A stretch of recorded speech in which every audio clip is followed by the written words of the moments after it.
को पता होनी चाहिए व्हेन यू आर पर अप्लाइंग। अभी आप सीवी कर रहे हैं, बट बिफोर अब मैं भी आजकल देख रहा हूँ लोग लिंक्डइन कर रहे हैं, तो आप उसको कोई देखिए LinkedIn is a kind of a CV as well. LinkedIn के अगर आप पीडीएफ को एक्सपोर्ट कर लें वो आपकी सीवी कहलाएगी आज के दौर में।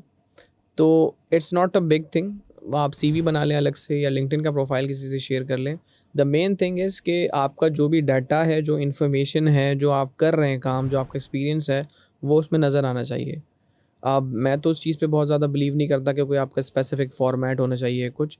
मेन चीज़ ये है कि जो आप काम कर रहे हैं वो उसमें हाईलाइटेड हो, उसकी जो स्पेसिफिक पार्ट्स हों वो नज़र आ रहे हों। ऐसा नहीं हो कि आपने सिर्फ लिखा हुआ है मैं सॉफ्टवेयर डेवलपर हूँ, आगे कुछ भी नहीं है। जितना ज़्यादा आप स्पेसिफिक करते जाएंगे ना खुद को, आपके चांसेस हैं कि आप रिक्रूटर की कीवर्ड सर्च के अंदर आते जाएंगे। मतलब फॉर एग्जांपल आप लिख रहे हैं कि भाई मैं सॉफ्टवेयर डेवलपर हूँ, दूसरे सही ने है। लिखा हुआ मैं सॉफ्टवेयर डेवलपर हूँ और मैं रिएक्ट जेएस और नोड जेएस पे काम करता हूँ। तीसरे ने और ज़्यादा उसको बाइफिकेट कर दिया और उसने अंदर जो लाइब्रेरीज होती हैं जावास्क्रिप्ट की वो भी लिख दी। चौथे ने और ज़्यादा उसको नैरो डाउन कर दिया। तो जितना आप आगे जाते जाएंगे ना, आपको उतना ज़्यादा सर्च रैंकिंग्स में आपको प्रायोरिटी मिलती जाएगी। लोग समझते हैं कि हम अपने आप को नैरो कर रहे हैं तो हम अपॉर्चुनिटीज़ छोड़ रहे हैं, जो कि गलत है। क्योंकि कोई भी आज के दौर में अगर कोई भी सेंसिबल रिक्रूटर होगा ना, तो उसको पता होगा कि भाई मुझे किस टेक्नोलॉजी और फ्रेमवर्क का सॉफ्टवेयर डेवलपर हायर करना है। मुझे सादा सॉफ्टवेयर डेवलपर क्या होता है, कुछ नहीं होगा ना वो तो।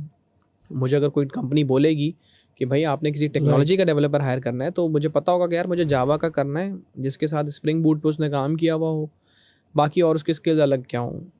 तो अगर आप अपने आप को जितना जेनेरिक रखेंगे ना लिंक्डइन पे अपनी सीवी के अंदर, आपके लिए जॉब्स पकड़ना उतना मुश्किल होता जाता है। तो वो डू सजेस्ट कि यार कि मतलब अगर कोई आपको सीवी दे रहा है तो उसको उसका LinkedIn profile should be perfect और सही है, नहीं बना अगर लिंक्डइन तो कोई मसला नहीं है। नहीं देखिए, अगर सीवी प्रॉपर बनी हुई है तो लिंक्डइन इज़ नॉट इम्पॉर्टेंट। मैं वही कह रहा हूँ, मेन चीज़ ये है कि आपकी अप्रोच ऐसी होनी चाहिए कि आपका जो भी डॉक्यूमेंट बना हुआ है, सीवी है, रिज्यूमे है आपका, या आपकी जो लिंक्डइन प्रोफाइल है, उसमें जो भी चीज़ आपके पास बनी हुई है उसके अंदर आपका जो एक्सपीरियंस है या जो आप काम कर रहे हैं ना वो अच्छे से डिपिक्ट हो रहा हो। अगर वो हो रहा है तो वो काफ़ी है, हमें इससे नहीं फ़र्क पड़ता कि वो उसने लिंक्डइन बनाया हुआ है या नहीं बनाया हुआ। हाँ, अगर वो कोई ऐसी प्रोफाइल है जो कि मार्केटिंग की प्रोफाइल है या कोई रिक्रूटर है और रिक्रूटर का प्रोफाइल लिंक्डइन पे नहीं है, तो फिर एक क्वेश्चन मार्क आ जाता है ना उसके अपने स्किल्स के, भाई आप रिक्रूटमेंट करते कैसे हो फिर अगर आपका लिंक्डइन प्रोफाइल नहीं है।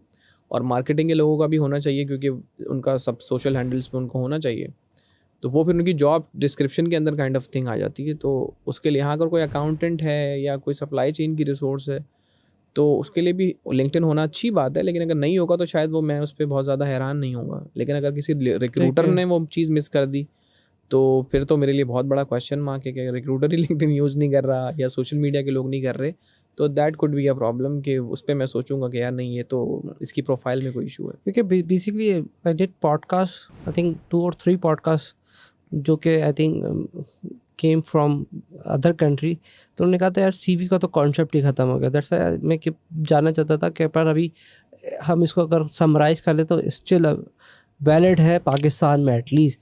इफ़ अगर वो उनको सुनते हैं तो वो आप ये अज्यूम करेंगे अब पाकिस्तान से बाहर की बात कर रहे हैं कि सिर्फ अब लिंक्डइन चल रहा है, but if you are working in the Pakistan तो यू शुड हैव सीवी, कि आप सीवी भी मेंटेन रखें। बहुत मुझे ऐसा लगा था, कल मैंने आई थिंक कल ही मैंने पॉडकास्ट की थी, दैट्स व्हाई मैं अपना पूछ रहा हूँ। अच्छा। उन्होंने कहा था नहीं सीवी की कोई वैल्यू नहीं है। तो फिर आई रियलाइज़ कि यार वो तो कनाडा से आए थे, तो दैट्स व्हाई उनका एक परसेप्शन थोड़ा डिफरेंट टाइप का था। तो वो भी समथिंग वो रिक्रूटिंग और लोगों को मेंटोर मेंटोई और हेल्प आउट करते थे। ओके। समथिंग डिफरेंट ही था, मतलब सिमिलर ही था लेकिन डिफरेंट उनका एक स्टाइल था रिक्रूटिंग का। ओके। तो मुझे कंफ्यूज करने लगा, आप कह रहे हो सीवी, तो कल से मेरा दिमाग में चला था शायद सीवी का कॉन्सेप्ट खत्म हो गया, but in the Pakistan still available कि अभी आप सीवी को नहीं ख़त्म देखिए, नहीं कर सकते। दुनिया भर में आप कहीं भी चले जाएँ सीवी होती है। मैं आपको वही कह रहा हूँ कि फोकस इस पे नहीं करना कि डॉक्यूमेंट का नाम क्या है। लेकिन आपकी मैं भी नहीं इन्फॉर्मेशन, करूँगा हाँ हाँ। बाहर भी, क्योंकि मेरे मेजॉरिटी क्लाइंट्स बाहर के ही हैं ना। मुझे नहीं पता वो साहब कहाँ से आए थे, लेकिन मैं तो ग्लोबली काम करता हूँ। मैं तो स्वीडन में भी काम कर रहा हूँ, यूके में भी काम कर रहा हूँ, कनाडा में भी कर रहा हूँ, यूएस में भी कर रहा हूँ, मेरे तो आयरलैंड में भी रिसोर्सेज हैं। तो हर जगह पे रिज्यूमे सब बनाते हैं। ऐसा नहीं है कि रिज्यूमेस का टाइम ख़त्म हो गया है। मैं ये कह रहा हूँ कि इम्पोर्टेंस इस चीज़ पे देनी है कि जो भी डॉक्यूमेंट बना रहे हो ना, चाहे आप अपना लिंक्डइन बना रहे हो या resume.io पे जाके अपनी URL बेस्ड CV बना रहे हो, अब जैसे resume.io एक प्लेटफॉर्म है, उसमें होता ये है कि आपको CV डाउनलोड करने की ज़रूरत नहीं है, वो लिंक आप शेयर कर दें तो वो सबके पास चला जाएगा। तो ठीक एट है। टाइम्स इस तरह की शॉर्टकट्स लेने से ये होता है कि अब जैसे मैं एक रिक्रूटर हूँ फॉर एग्जांपल, और मैं आपकी CV को खोल के देखने का मेरे पास अगर टाइम नहीं है, मैं URL अगर आप मुझसे शेयर कर दें, शायद मैं URL पे क्लिक करके उसको फ़ौरन देख लूँ, so that I could save some memory of my PC and phone as well. तो ये छोटे-छोटे आप कर सकते हो, बट हाँ, मैं मेरे लिहाज से इस पे डिपेंड नहीं करेगा कि CV है या रिज्यूमे है या लिंक्डइन है। डिपेंड इस पे करेगा जो भी चीज़ आप सबमिट कर रहे हो ना अपनी, उसके ऊपर आपका जो इन्फॉर्मेशन है वो बड़ी क्लियर हो, एक्सपीरियंस सबसे पहले लिखा हुआ हो कि भाई कर क्या रहा हूँ। क्योंकि बाहर हमने जितने भी क्लाइंट्स के साथ काम किया है ना, वो ये नहीं पूछते कि लड़का या लड़की जो भी पढ़ा है, किस इंस्टीट्यूशन से पढ़ा है, वो कभी नहीं पूछते, क्योंकि उनको पता ही नहीं होता हमारी यूनिवर्सिटीज़ का। ऐसा सही ही है। है। तो उनके लिए सबसे इम्पोर्टेंट होता है कि भाई काम क्या कर रहा है, किस प्रोजेक्ट पे काम कर रहा है, कौन सी टेक्नोलॉजी यूज़ कर रहा है, ये हमें बताओ। वो इंटरव्यूज़ में भी यही पूछते हैं, वो पूरे इंटरव्यूज़ क्या पूरी हायरिंग में कभी नहीं पूछते कौन सी यूनिवर्सिटी से पढ़ा है ये बंदा, जिस पे सही। हम लोग बहुत ज़्यादा फोकस कर रहे होते हैं ना कि किस यूनिवर्सिटी में जाना है, क्या करना है।